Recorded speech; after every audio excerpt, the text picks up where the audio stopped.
একটা বিষয় সম্পর্কে জানার খুব ইচ্ছে, আহলে হাদিস মাযহাব কি, আহলে হাদিস কি মাযহাব কি, এটা তো ফজর পর্যন্ত কথা কইতে হবে।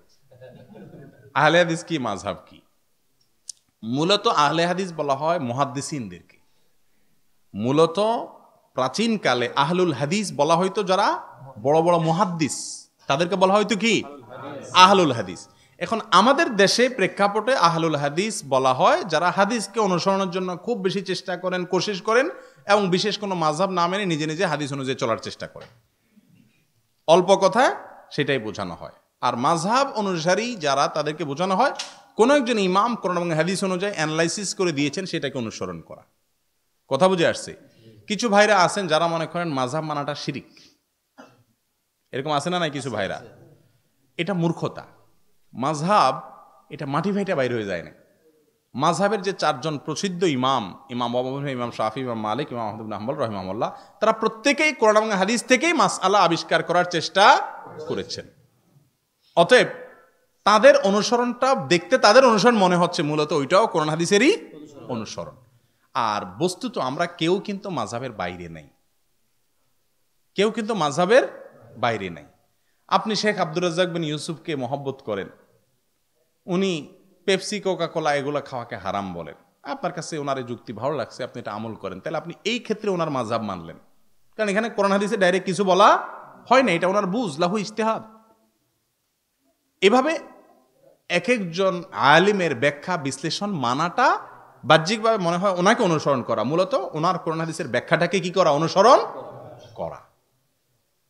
এই সম্পর্কে কিতাবুত তাওহীদের ব্যাখ্যায় যথাসম্ভব শেখ সালেহ আল ফাওজান অথবা কোন একজন হায়াতে একেবারে ওলামার একজন সদস্য সৌদি আরবের, তিনি লিখেছেন ওয়ালাইসাত তামাযহুবু বিআহাদিল মাযাহিবিল আরবাআতি আইবুন ইউআবু বি।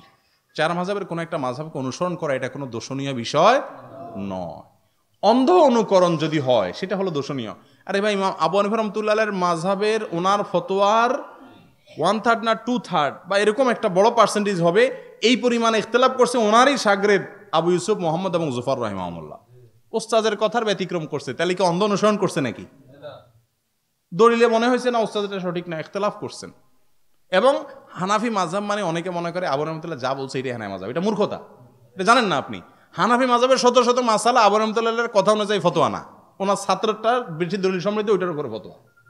যেমন আপনার নুরুল আনোয়ারে যারা পড়ছেন জানেন, ইমাম আবু রহমতুল্লাহের মতে ফার্সি ভাষায় কেরাত পড়া জায়েজ আছে, অর্থাৎ অন্য ভাষায় বাংলায়ও কেরাত পড়া কি জায়েজ আছে, শুধু জায়েজ না উত্তম।